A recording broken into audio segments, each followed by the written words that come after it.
Great. So the recording has started now.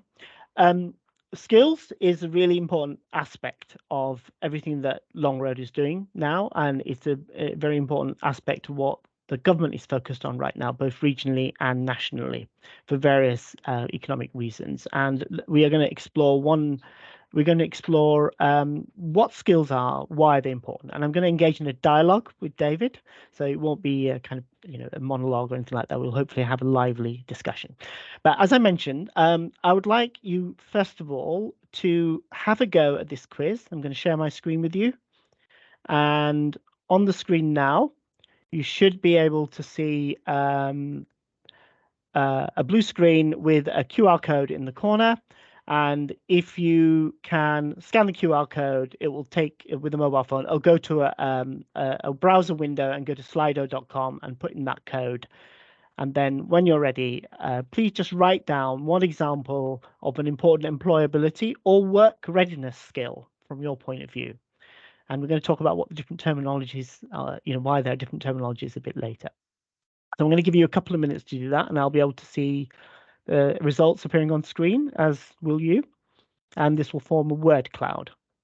And this is just to get us, started, really. Great.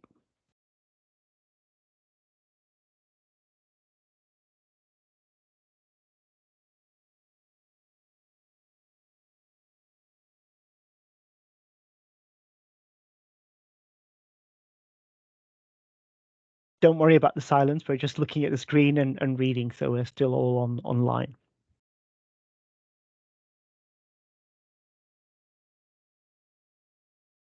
In the corner of the screen, I can see how many people have contributed, so I will stop when I think more or less everybody has.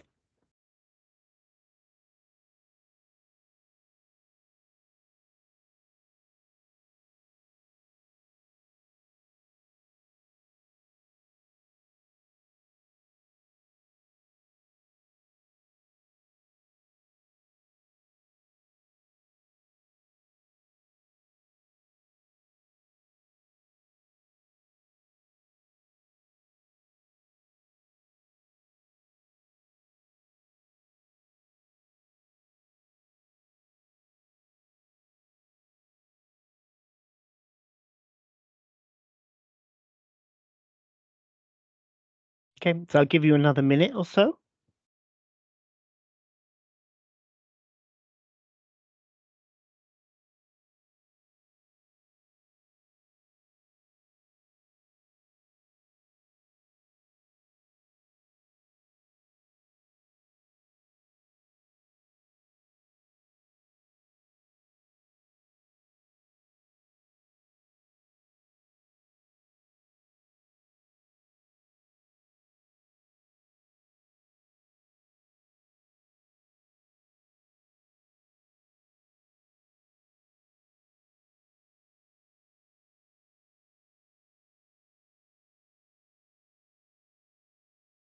Okay, I think we've got a fair representation there at the moment. So I can see that there are certain words that appear quite strongly. So communication is obviously the biggest one there that we can all see. Also adaptability, reliability, and positive attitude.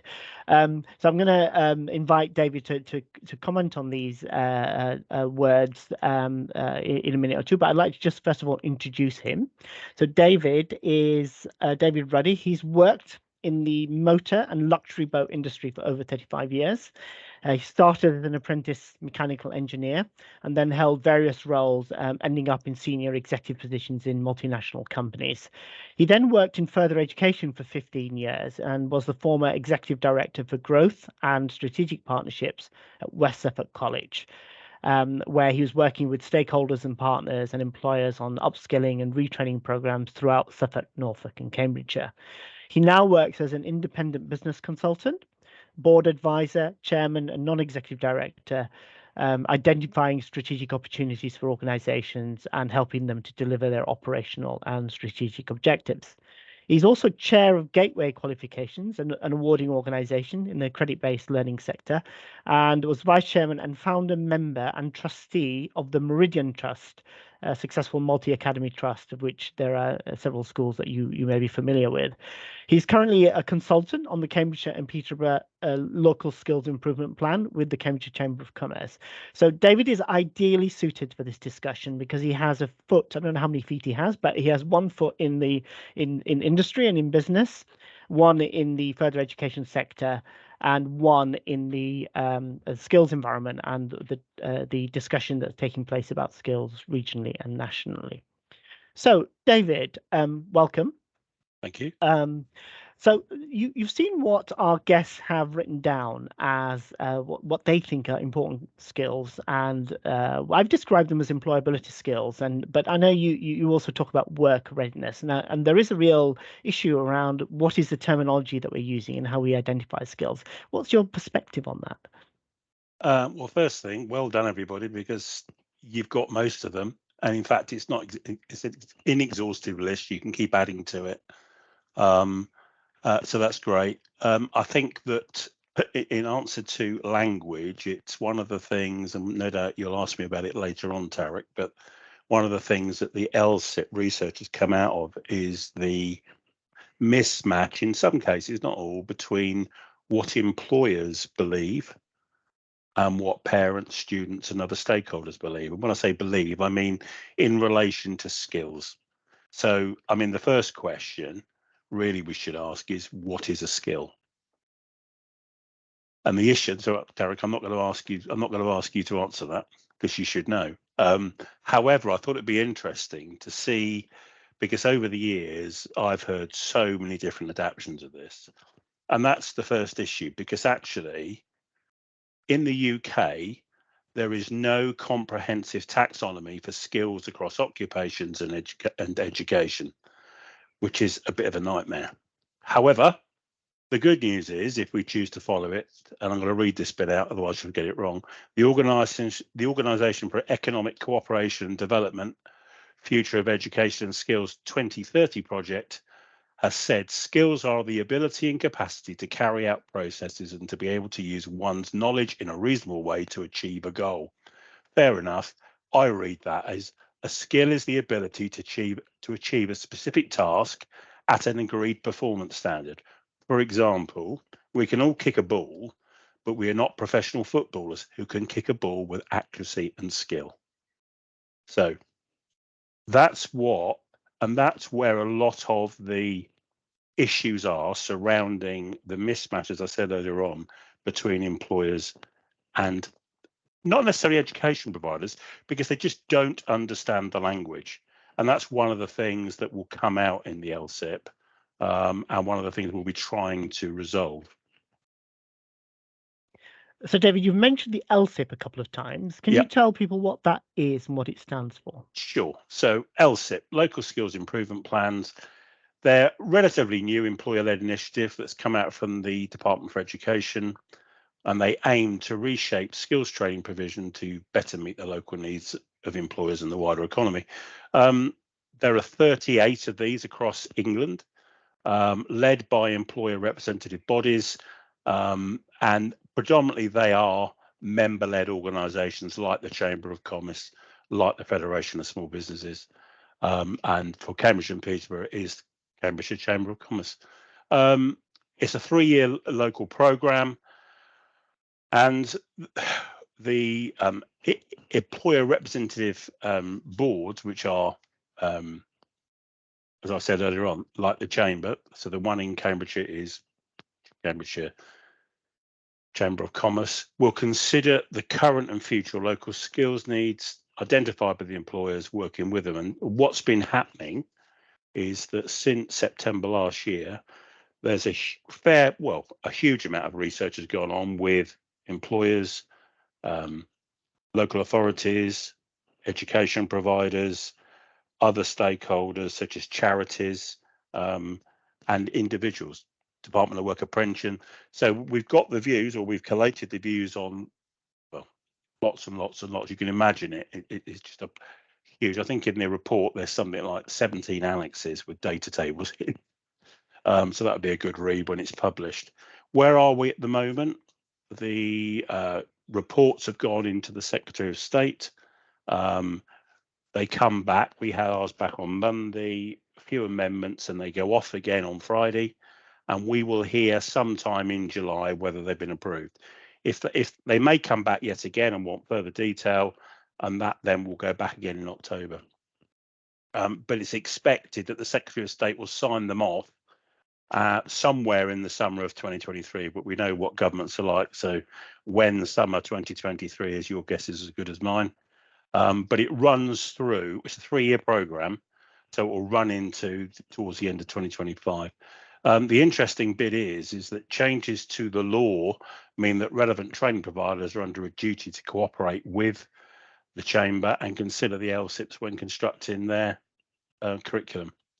And accountability will be evidenced through several mechanisms. So those include accountability agreements, which all education providers have to produce to the DfE, Ofsted inspections, college annual reports, reviews of performance, and the DfE's performance dashboard.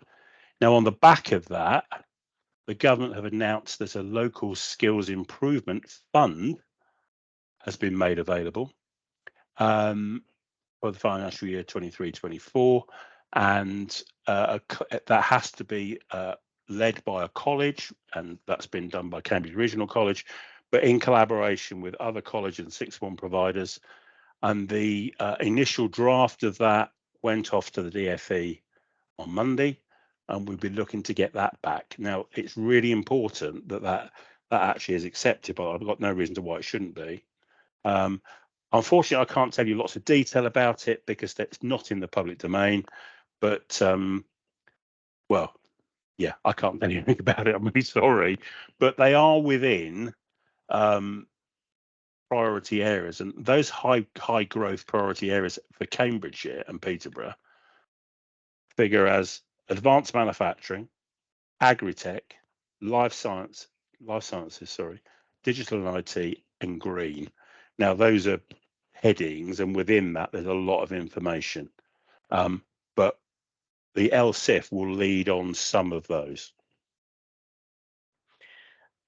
Thank you for that summary. There've been kind of various government initiatives around skills over the years and employability, and we're in a situation now where the economy is suffering certain pressures, and there's an expectation that that education providers like ours are going to be kind of aligning ourselves to the needs of local employers and so on. And later on, I'm going to be speaking about how Long Road is attempting to do that.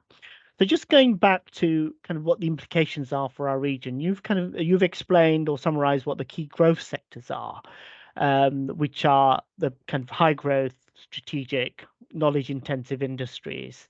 What about beyond those? What do you think the other important sectors are for our region that are the areas where the jobs are being generated and might be in the future?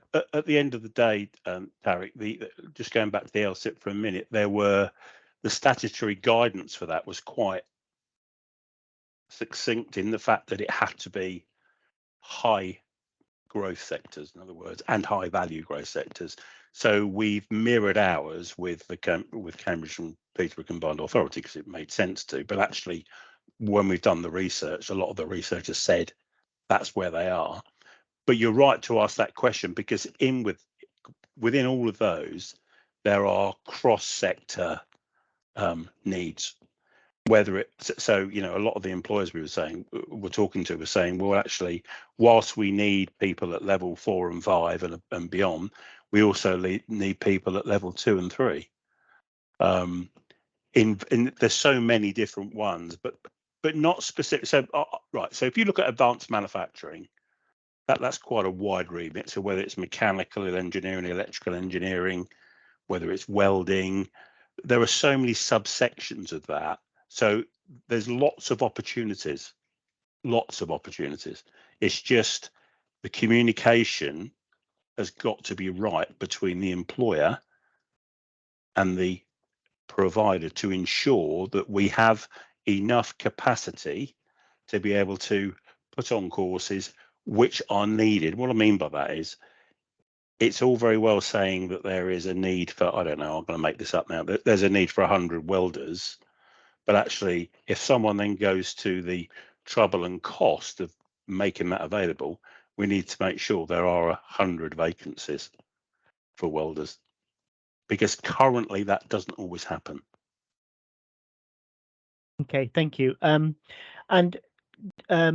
one of the things you mentioned early on, that there's no agreed taxonomy of skills that everyone kind of subscribes to, and we use certain terminologies. You use certain terminologies. The different employers have different ideas. So, based on your experience of talking to employers, what's their perspective on skills?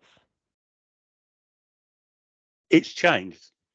If I go back 10, maybe further than that, years or so, it was all about they wanted someone to, has got the qualification. I mean, if I go back to when I did my apprenticeship, I did my City and Guilds and I did my HNC, and that's what was required. Now, what employers are saying, and it's not all, obviously, they still want qualifications, but some are saying they would much prefer to have someone who has those work readiness stroke employability skills. And that's what was coming up on the slide that you put up earlier on. And in some instances, employers are saying they'd rather have that than a qualification. Now, one of the challenges that all providers are seeing, education providers are seeing at the moment, is that COVID has had a massive impact on the ability of some students to show and demonstrate those skills. So I think, one of the things that we need to be doing to help them is to is to encourage them, and I know you do this, to get in front of industry experts, utilize the internet and social media, utilize networking and mentoring opportunities with family, friends, the college, but also things like reflecting on real world examples within their coursework, and try and get work experience in their field of interest. Because that's another thing that employers have said, they get people applying for work experience, but they have no interest in that field of work. It's like, if you want ticking a box just to get some work experience, there are not enough employers around to do that, number one. And it really should be in the field of where that particular person wants to study. Yes, and work experience has always been a challenge, I think, for schools and colleges. And we do encourage students to go and get a week of work experience and to approach employers and organise their own placements, because that in itself is a skill, communicating with employers and negotiating a placement. We will support people where there are students that maybe don't have the same level of contacts that others, may be disadvantaged in some way. Then we will provide support for that. So what do you think? I mean, one of the characteristics of our region, David, is that there are lots of small and medium-sized enterprises, Certainly as well are. as some very large businesses, and not all of them have the capacity to offer work experience or apprenticeship, and that's a kind of baked-in problem. What's your view on that? How do you think we could change that and maybe get more people involved in work experience and more employers offering apprenticeships? Well, okay, there's about 3 questions there, Tariq. I'll try to answer all of them. Number one, I don't think you're going to change what's happening with especially micro businesses and some SMEs. They just don't have the capacity. I mean, at the end of the day, it's unfortunate, because if they don't find the capacity, then they won't have a talent pool, and their aging workforce eventually they won't be able to replace it. But there are still lots and lots and lots of employers out there that don't offer work experience because they believe it's a bit of a faff. It's hard work and you've got to fill in loads and loads of forms. And, back in the day, I'll be honest, it was a bit like that, but it's changed. And, collectively, we need to get the message out there that it's a lot easier than what it used to be. As far as apprenticeships, well, that's an interesting one. I was asked the other day, do I think more employers will offer apprenticeships in the future? And without a doubt, I do. If you take, let me give you an example. So many of the skills that you would learn in an apprenticeship can't be learned in a university lecture hall. So, for instance, the skills required for a skilled job in advanced manufacturing is not going to be taught in all universities. Some, they're stepping up and they can be. But so you could place an intelligent, highly educated graduate with a business or maths degree on a commodities trading floor, but there's no guarantee they'll succeed. But if you put an intelligent, intuitive individual onto the factory or trading floor to learn the supply chain, shadow the most skilled in the business, you're not only going to give them a well-paying job with growth potential, but you're also getting this bespoke skill set to flourish in the role and industry. And that model isn't new. It's called an apprenticeship, and it's been around for years. So providing we don't over-regulate and underfund apprenticeships, then I believe that they'll continue to grow, no matter if or when we have a change of government. But I mean, even accessing apprenticeships is not the easiest thing to do, as you'll be well aware. So you can use Find an Apprenticeship service. Actually, I would advocate looking on employers' websites for apprenticeship vacancies. Time consuming, but probably more productive. Yes, I think that's right. I think we're all getting to grips with the complexity of apprenticeships. When you apply for a degree at a university, there's a set timetable and a process through UCAS, and students in colleges are used to getting lots and lots of guidance and support from teachers in order to apply for a university place, a degree place. With apprenticeships, they can be at several different levels. So they could you can have apprenticeships at level 2, which is equivalent to a kind of GCSE standard, all the way to level 7, I think, which is kind of master's standard apprenticeships, and in between as well. So understanding that is important.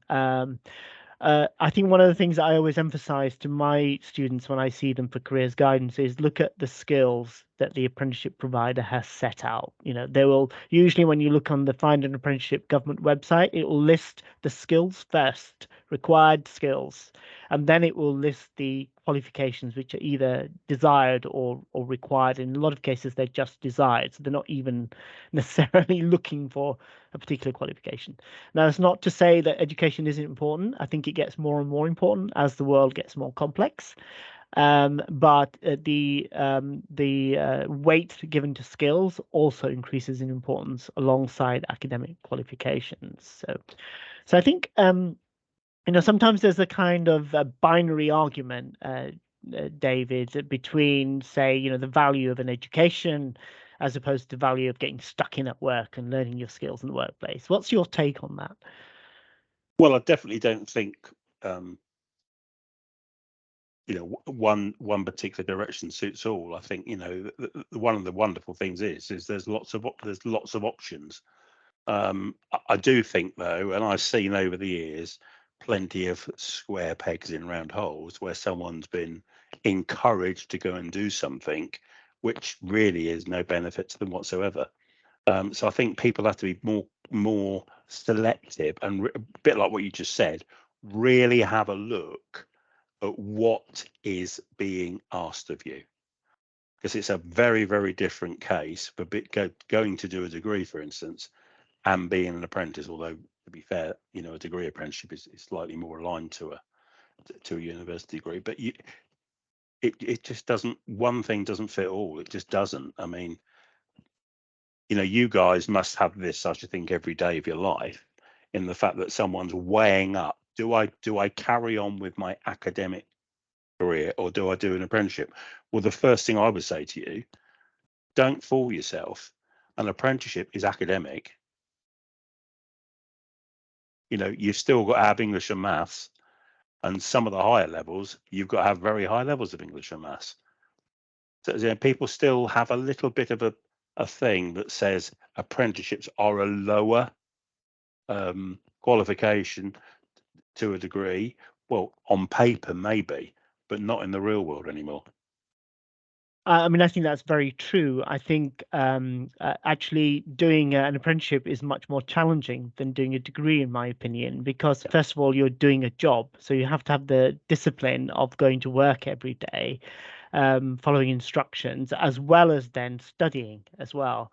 Absolutely. And so if you do a degree apprenticeship, you're studying not just for a degree certificate, but also an apprenticeship standard as well. Correct. So you've got two qualifications. So and I think you do have to be kind of mentally prepared to go into that disciplined environment of doing an apprenticeship. Absolutely. Neither are easy. Yeah. There's not an easy out on this. Yeah. And one of the things that we've been doing at Long Road is we've started running a series of workshops. We run 5 of them on degree apprenticeships for students. So we explained what degree apprenticeships are. We're working with an external partner. And then we got a couple of students in from Deloitte who'd gone on to degree apprenticeship programs, and they came and just a year into their apprenticeship program spoke about what that involves. And what we're trying to do through that is explain the application process. So particularly for large companies, the application process for a degree apprenticeship is much more complex than applying for a degree course at a university. So you'll be required to fill in an application form. You may then be required to do an online aptitude test or a psychometric test, and if you don't pass the pass mark, you don't go any further. You might then be required to do an online interview or a recorded interview, and if you get through that, you may then be invited to an assessment center where you go off with other candidates, and then the company will put you in certain scenarios, and it'll observe you dealing with problems and kind of workplace issues that might crop up. And if after all of that you're still standing, you can go and get one of these extremely valuable degree apprenticeships, which is you get paid, you don't have any tuition fees, you're more or less guaranteed a job, and you've got something that's a passport to many other different careers. There's a couple of things I'd like to say on that, Tariq. What's really interesting, when I started my mechanical engineering apprentice back in the 70s, some of the things that you have just said, we had to do all of those. All right, it wasn't online, but assessment centres, aptitude tests, that was just for an apprenticeship, not a degree apprenticeship. So that's quite interesting. I think the other thing is when you look currently at where or what the top 10 degree apprenticeships by numbers of people doing them are, it's pretty well split between private and public sector. So if you look at public, it's recruitment of police officers, NHS staff, and by far NHS staff are drawing down more of the funding than anyone else. But if you think about it, that they've got the biggest levy to pay off as well. So it's not wrong. I mean, that's working. And if you look in the in the private sector, it tends to be around managers and above. So the next, if you like, the next level of senior management in this country. So I mean, again, I'd say that degree apprentices are here to stay. There's no doubt about that.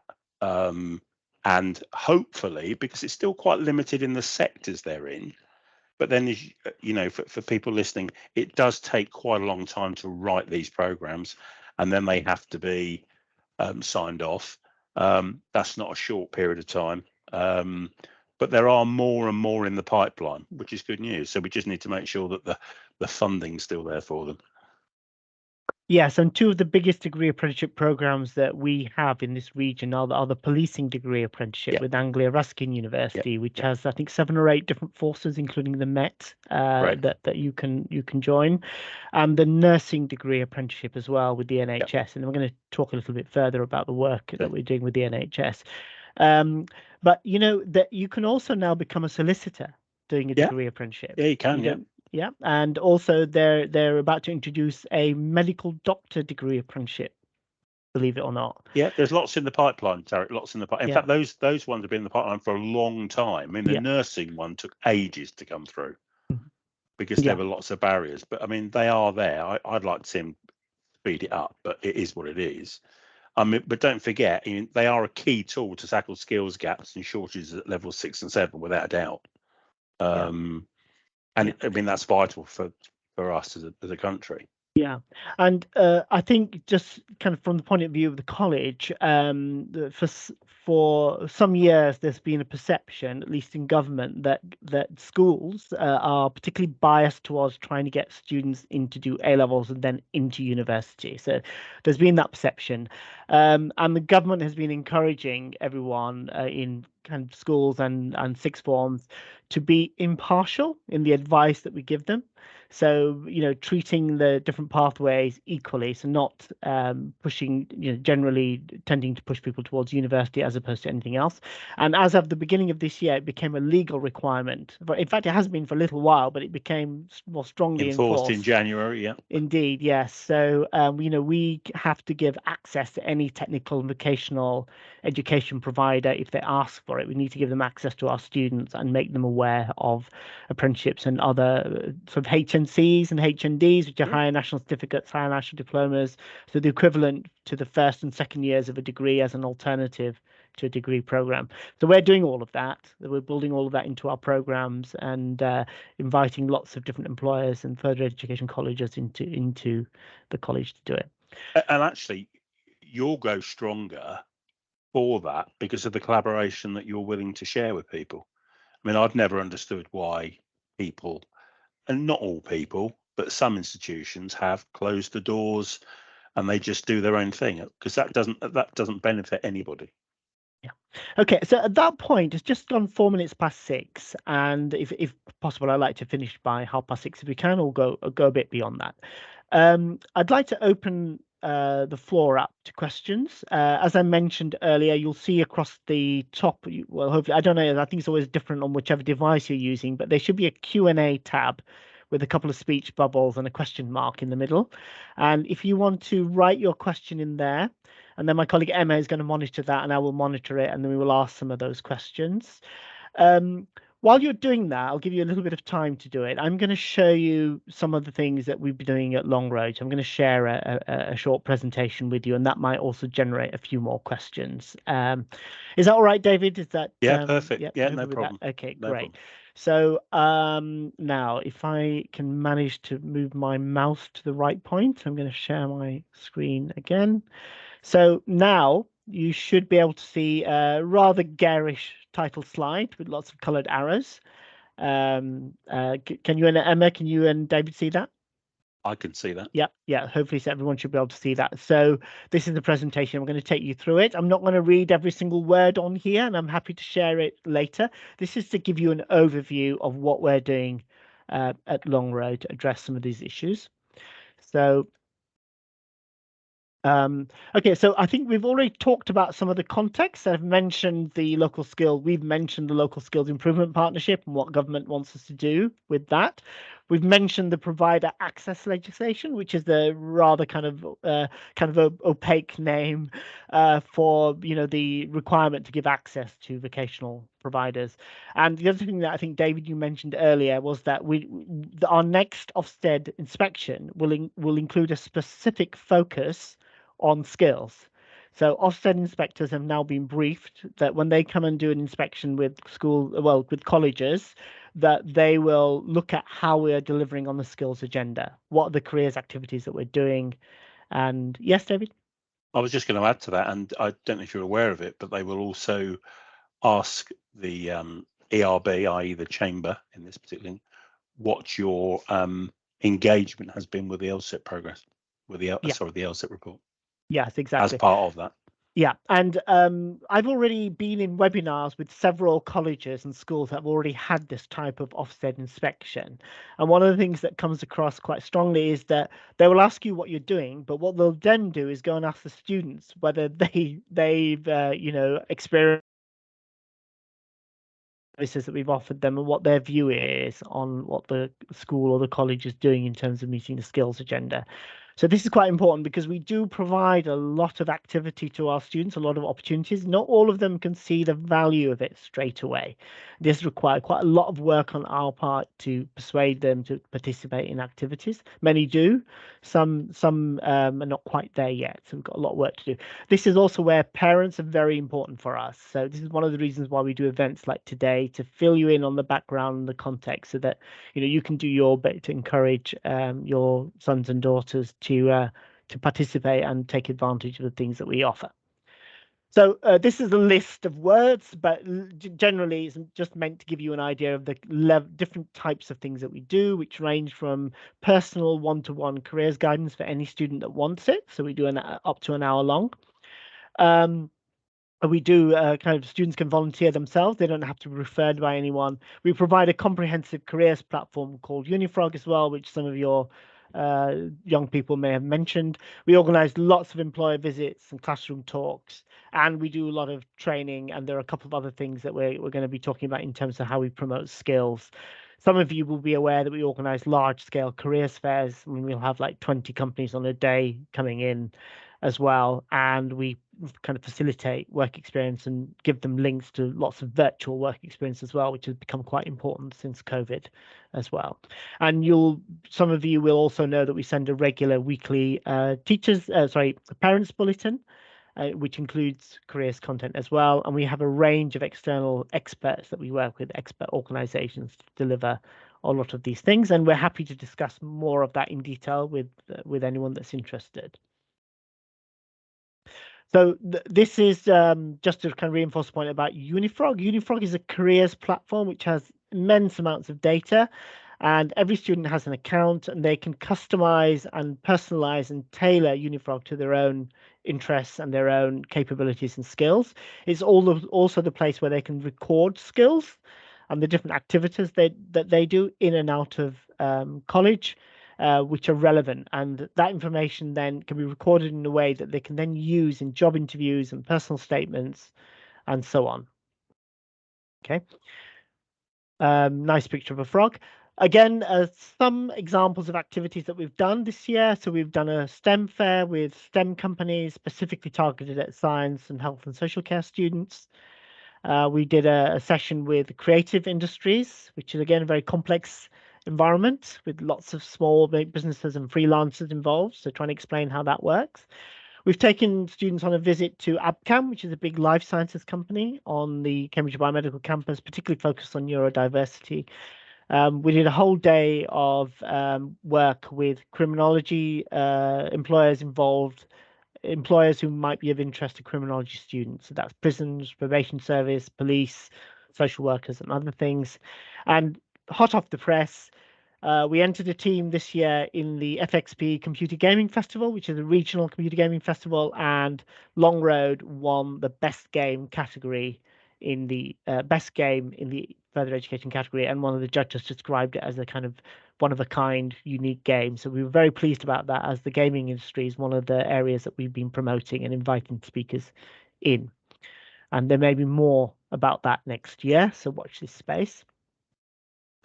This week, we are in the middle of NHS Careers Week. So we have 3 NHS trusts in this region. We have 3 hospitals right on our doorstep, 2 new ones being built.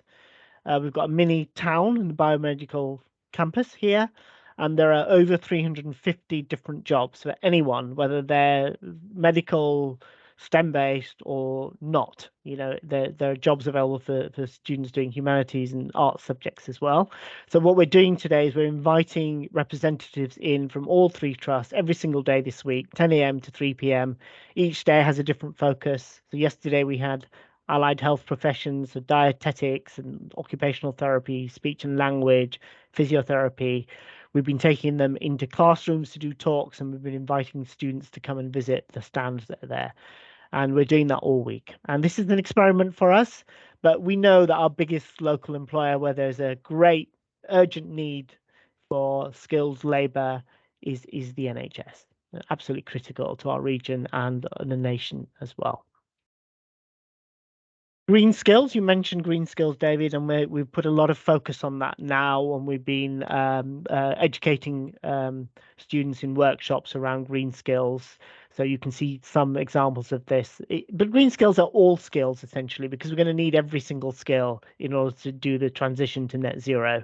And every industry, every company is going to need these skills and the understanding how to use skills in order to create that net zero ambition. And as I mentioned, it's not just STEM. We've got, you know, human rights and environmental rights. We've got communication skills are really important. Advocacy, campaigning, all of those things are really important as well. And people who understand systems. That's something that doesn't often get talked about, but anyone that's got a view on how to optimize systems and processes, that's going to be a really important skill. And on that point, we've just sent about 45 students off to Denmark to do a week-long visit, all focused around sustainability and green skills. This has been funded by the government's Turing scheme. So we got a dollop of money, and we've been able to pay or cover the cost of taking a whole group of students to Denmark. And it's just one example of the kind of thing that they'll be doing. They'll be meeting companies, they'll be meeting other educators, they'll be engaged in programs and assignments and so on while they're there. It's not going to be a knees up by any means. And to take the sustainability theme forward, we are going to be developing employer-led live briefs or challenges for every subject area. So this is where we partner with an employer, and together we co-design a realistic workplace scenario that students can then work on with their teachers. And then there'll be a kind of activity or a boot camp or a kind of exercise that they do. And these are examples, 4 things that we're currently working on right now. So we're working with a national estate management company to understand how they might make some of their buildings carbon neutral, working with business and economic students using cost benefit analysis to understand some of the processes that would be necessary there. We're developing a program with a digital marketing agency with a whole range of subjects to look at sustainable branding, greenwashing, and what are the issues that you need to address, for example, in creating a sustainable brand. What is that? We're going to be working with the council flood risk team to design a challenge for geography and for our new subject, A-level environmental sciences next year. So we're looking at local housing developments and understanding how you mitigate flood risk. And we've currently got an expert on sustainable construction working with design and technology students to build a timber frame construction in the college designing a student pod. So that's just 4 examples of the kind of things that we're going to be doing, and we're going to extend that to every subject area over the next couple of years as well. And this is the way, if students participate in these, this is really strong evidence of them engaging in employer-based skills. So they're going to be using what they know and learning new skills and applying them in a realistic workplace scenario. So if any of you out there are interested in doing something similar with us, then do get in touch. It would be interesting talking to you about that. And finally, this is my team, it's me and my team. So these are our contact details. We will send you these slides later, so you can get in touch or encourage your sons and daughters to get in touch with us and use some of the resources that we offer. Okay. So I'm going to finish there, and I'm going to just stop. Yep. No, I was just going to say, Tariq, we have some questions in the chat if you'd like to. So first of all, someone has asked, where can we go to find out what degree apprenticeships are available and the companies that are offering them? Okay, thank you. Do you want to have a go at that, David, first? I was going to say it's probably better for you because you're doing it every day. But I mean, yeah. I mean, I would go to find an apprenticeship because otherwise, So just to explain to people, there is a government website called findanapprenticeship.gov.uk. And we every time we talk to students about apprenticeships, the first thing we ask them to do is to go on this website and create an account. So theoretically, this is where every apprenticeship should be listed, and the vast majority are. And what you can do with findanapprenticeship.gov.uk, it's the most boring website. Sorry, every government website is, but anyway, they could make it more attractive, but that's another issue. So you can create alerts, you can create search criteria so that every time an apprenticeship opportunity that matches your interests and your search criteria, which could include, for example, anything that appears in the job title or the job description or a geographical range and so on, you can kind of customize that. The student will get an email alert or a text alert or both. And they will then know immediately that an apprenticeship opportunity is there. They can go in and have a look at it. They can apply if they're ready to apply, or they can just get a sense of which companies are offering what and which companies might be amenable to someone who's interested in maybe doing an apprenticeship with them in the future, that might be amenable to offering that person work experience. So it's used as a kind of signpost as well as a resource for finding apprenticeships. On here, there should also be degree apprenticeships listed. So all the levels of apprenticeship should be listed, but they're not always, okay? So what I advise is that if the student has done their Unifrog exercises and has got an idea about the kind of broad area that they're interested in, they can then identify companies that offer jobs in that sector. And then the best thing to do is to go onto those company web pages, go onto their careers and recruitment pages and see what apprenticeship programs they're offering.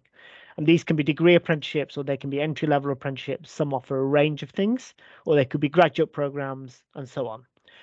Some companies, some big companies, no longer require you to have a degree or a particular grade at a degree. So that they've moved away from that. They're moving away from graduate recruitment, and what they're doing now is putting more emphasis on degree apprenticeships. So look there. The other development that's important to note is that UCAS, which is the website for applying for degree courses, is now also listing apprenticeship opportunities alongside degree courses. And this has been a deliberate move. And the intention is that next year or the year after, it's kind of not clear when, that it might also be possible to apply for degree apprenticeships in the same place. And I think the kind of holy grail is that there'll be a kind of unified application system. Although my personal view is that's going to be quite complicated and difficult to deliver. Okay, but I hope that they do. I hope that answers your question, Terry. I'll just add to that, yeah. Terry. I was just about to say, and to follow up what you said about employers not necessarily asking for degrees anymore. Just recently, I was speaking to a group of employers, and basically all said, because today's workforce and the lack of workers at the moment, it's so volatile and highly competitive. They're actually reviewing whether they're going to require people to have a degree, because they think it will give them a competitive edge and be able to widen the talent pool if they don't. So instead of where you look and it says essential, it may well then become desirable. Yeah. There is a something to consider anyway. Yeah. There is a follow-up comment about degree apprenticeship. They can start at any time. And one of the things that, unlike a degree course, which usually starts in September with Freshers Week and so on, a degree apprenticeship can start. Well, actually, what I mean to say is this. So the process for applying for a degree apprenticeship can start at any time. Okay, so some big companies will have 6 to 8 months, 6 to 9 months lead time. So they could be advertising them in October or December or January, and the application window can be quite narrow. So you might only get 2 weeks to do your initial application before the closing date kicks in. And then there's an extended period when they go through all the different stages of recruitment. Now, the likelihood is that they will start in September because they're degree apprenticeships. So they're going to align with the university academic year. Okay. But that's not that's not the only thing that you have to consider. Okay. So it's the application process can vary from company to company. Okay, so the other thing to remember about degree apprenticeship is that you don't choose which university you go to. Okay, so the employer chooses that, and what you're doing is you're applying for a job with the employer, and once they've accepted you onto their program, then the university will review your application and then will assess whether you've got the academic qualifications to qualify for that program. Okay, so it's complicated, in other words. So all of these things need to be borne in mind. There are a couple of guides and links and websites which kind of give a good overview. So a good one is Amazing Apprenticeships, which has a parent podcast, and it gives you a good guide to the differences between degree apprenticeships and degrees at university as well.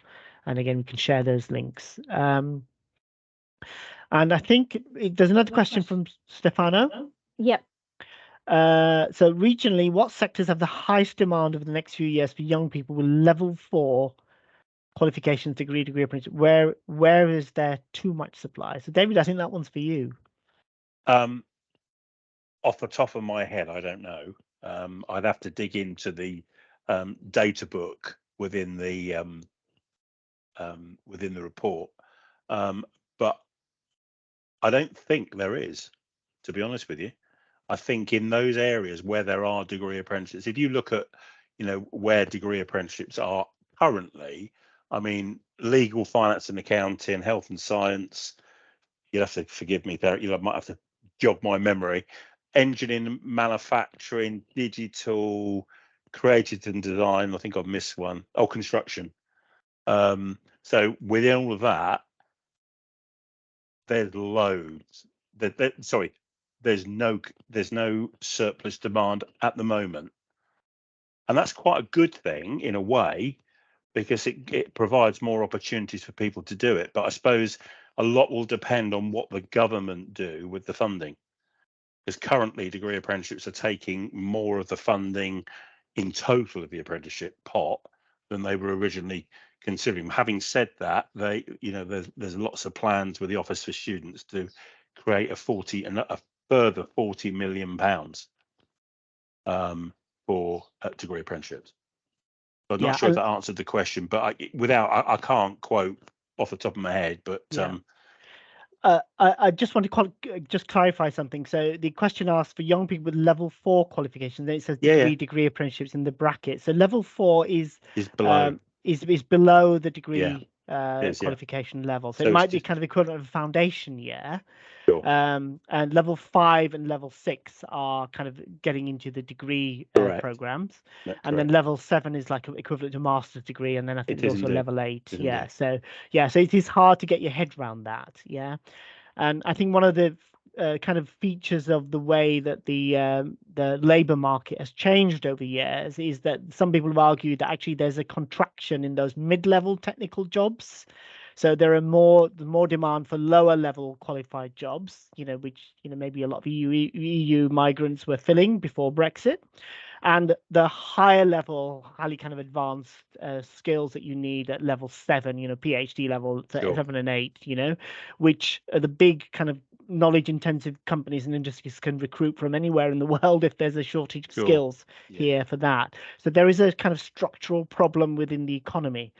In that, are we generating enough level 4 mid-level technical jobs that our own, I say our own, what I mean is that people living and born in Britain, British citizens, can apply for? And do they have the right skill sets if they're available to get those jobs? Yeah, and I suppose apprenticeships aside at the moment, you've got free courses for jobs, which is targeted at level 3 and above. So the government streamlining is trying to do that, and then you've got T levels as well. We haven't mentioned those. Yeah. You probably don't want to. No. So I'll go back to what I said. Mid area, so level 3 and 4, but then going into 5 and 6.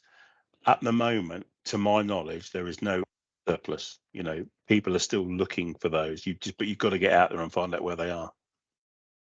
Yeah. So another couple of questions in the chat.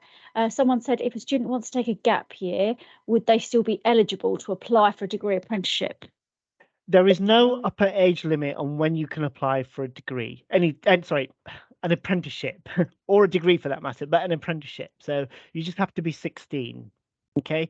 And then one of the criticisms of degree apprenticeships is that a large number of them are being taken up by people in work. Yeah. So they're being used by companies to upskill their own workforce. So, there's been criticism of senior executives going off and doing degree apprenticeships to get MBAs, for example, which wasn't the original intention, or shouldn't have been the original intention. But, given the way that the system works, a lot of companies are using it for that purpose rather than making them available for college leavers, for example. And that's one of the issues that I think needs to be addressed, without meaning to be critical of anyone or government. This is a complexity in the system. Do you want to say anything about that, David? I completely agree. But it was the same. If you remember, it was the same with apprenticeships. When they had the 16 to 18-year-olds and the 19 and above, the 19 and above tended to be people wanting to upskill their workforce, whereas the 16 to 18-year-olds were straight from school or from college. Yeah. So it's the same issue. I mean, the government are aware of it. I don't know if they'll fix it or not. Yeah, with a lot of other things to fix at the same time. Absolutely. Yeah, Absolutely. I don't want to get into that one. no. So another sort of two-part question we have. Someone says, so are there any minimum grades that students need to be eligible to apply for apprenticeships in general or degree apprenticeships?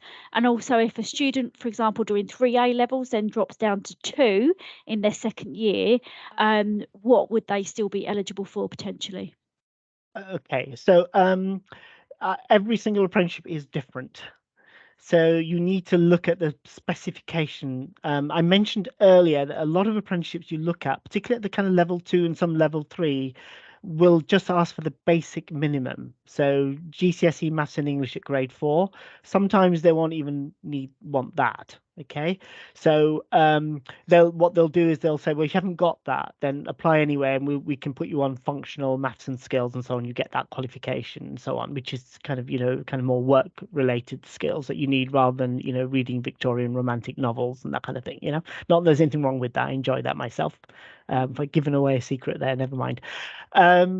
So yeah, so it can vary tremendously. I think apprenticeships were designed to be accessible for the widest range of people, particularly those that are not academic. Okay. So, well, okay, I know David's going to disagree with me on that, but I think, from my point of view, I see students all the time, and some students are clearly not suited to a classroom environment or book-based learning. This is what I meant to say. It's not that they're not intelligent or not academic. They've got other skills, but they're not necessarily expressed through doing kind of academic type qualifications. So there's no prejudice or bias against that in any way. So if someone decides to drop a subject after year 12, would she still be able to apply for apprenticeship? But I think the answer is the same to that. For degree apprenticeship, there may well be minimum UCAS points that you need. But I think, again, because degree apprenticeships are designed to fill areas of acute labour shortage and demand, those requirements are likely to be less than you would if you went, off to apply for a pure degree course at a university. So those are kind of generalizations. But that's kind of, I think, fairly accurate.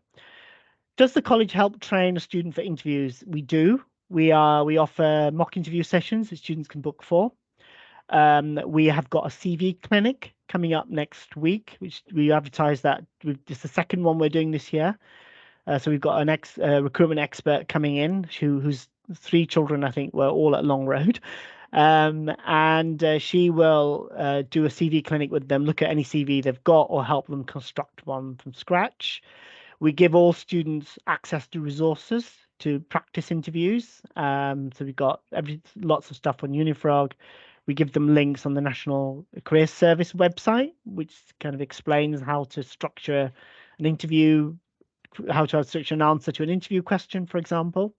We're also looking, if we can afford it and we get the funding, creating a kind of VR environment where students can go in and actually practice doing interviews with avatars rather than real people, because sometimes that's easier for a young person. Yeah. So hopefully that's something that there are already further education colleges that already have these resources and facilities. So it's nothing kind of new. And the VR technology provide training modules. Yep. Okay. Can you still hear me? Yeah. Okay. Sorry, you might have missed my dulcet tones for a few seconds, but I'm sure you didn't miss anything critical. Okay. So the time is now 6:30. Are there any more questions, either in the chat or the Q&A tab, Emma? I missed anything? No, I think, there was one further earlier on. Someone shared what they thought was the link to the draft LSIP report earlier on in the chat. Let me confirm that. So that was the draft, the initial draft, but since then there's been a final draft which was submitted on the 31st of May, which went off to the DfE. That has now come back. I think I said this earlier on, and I am currently working on that for a resubmission on Friday. There's just some tweaks that they've asked for. And then, just for everybody's attention again, that will then be should be made public in the summer of 2023. And as I said earlier on, I'm not sure when the summer ends or begins when you're talking to the UK government, but I would imagine it will be July, sometime end of July, beginning of August, I would have thought. Okay, great. So what I'd like to do to finish off is I've got another couple of quick questions for you on the Slido that we did before, and I'm going to just share the screen, and I'd be very grateful if you could. We are, one of the things we're required to do is collect feedback. Okay, so to see how effective this session has been. So 2 very quick questions you can see on the screen now. Do you think you understand the skills landscape better after this event? So simple yes, no, or partly would do. Thank you. So 1 person is 100% happy. Let's just stop there, shall we? Yeah, but I'd be grateful if as many of you as possible could complete that, so we've got some outcomes to report back as well. Also, Tariq, while people are completing that survey for you, there is one more question in the chat. Specific to psychology degree apprenticeships, are they available at the moment? Yes, they are, Tariq. Yep. Okay, great. Yep. So you know better, Dave. So I'm slightly behind on that. So there's a clinical associate in psychology degree, which I think ARU are do. I know Nottingham are. I think that's level 7. Yeah. I think that's right. So you need to have done a psychology degree. Yeah, you first. do before you get to it. Yeah. So there is that restriction, but I know we've got psychologists coming in for our degree apprenticeship. For our NHS week tomorrow, including the director of psychological services who's going to be here, so we can find out a bit more about that. See what's happening there, whether there's scope for a kind of level 6 degree apprenticeship at some stage. But I think with psychology, it is a science, and there's a lot of academic and scientific content there. Okay. So far 16 people have done the poll, so I'm going to give you another few seconds. Thankfully, no one has said no, that they haven't understood skills landscape better so far, so that's at least good. And we know we've still got a lot to do on this area because it is complex as well. Okay. So I'm going to now just move on to the final question I want you to do, which is simply to give a rating for this event today. So it's just emojis. So just if you could just please click on whichever emoji you're happy with.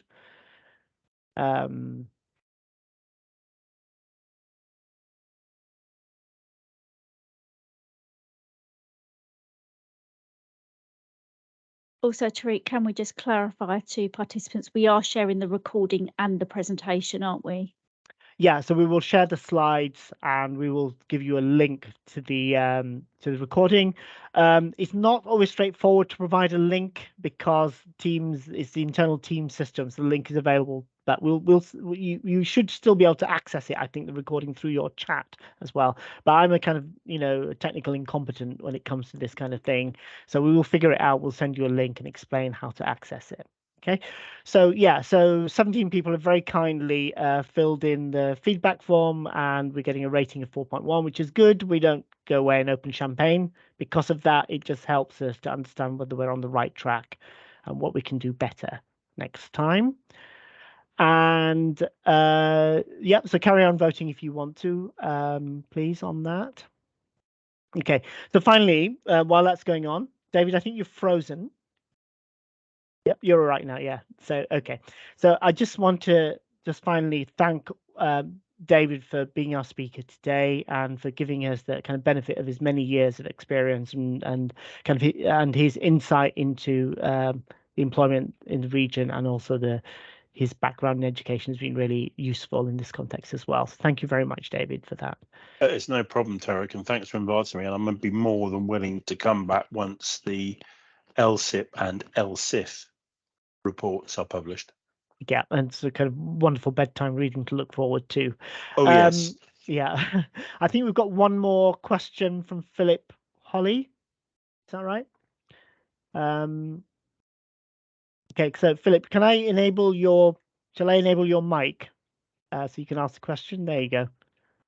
So you should be able to ask your question. It's all right. It's all right. I just pressed raise rather than react. Wrong one. Oh, okay. Fine. So you're going to put a thumbs up, presumably, or a happy face. Yeah, exactly. Yeah, exactly. Wonderful. Well, okay. It's nice to hear a different voice anyway from ours. Well, thank you very much. I'm gonna mute you again, so don't be offended when I do that. Thanks. All right. Well, thank you very much, everyone. If you have any questions, you can email us at careers@longroad. We're a bit busy this week because of our NHS week. So, we will try and get back to you any questions, and we will try and send you the links in the presentation next week as soon as we can. All right. So thank you very much, and I hope you all have a good evening. And we're here to help you and your students, so don't hesitate to contact us. Okay, thank you. Good night.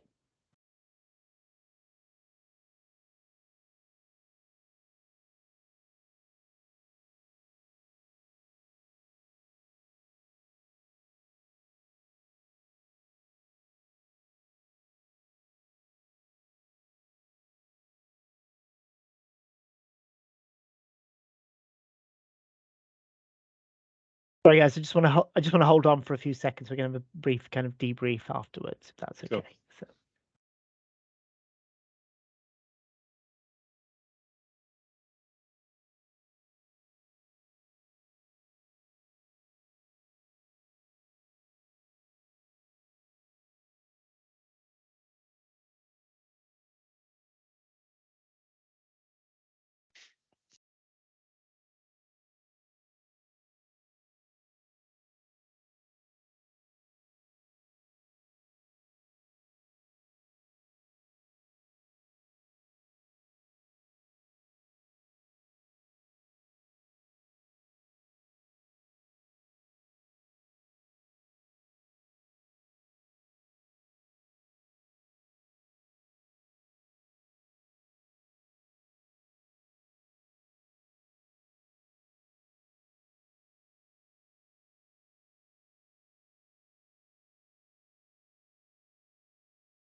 I can't hear you at the moment, Tariq.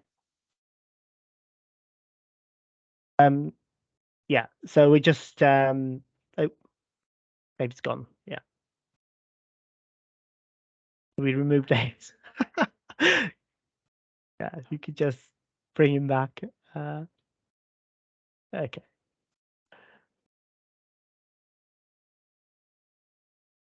No, there's two more.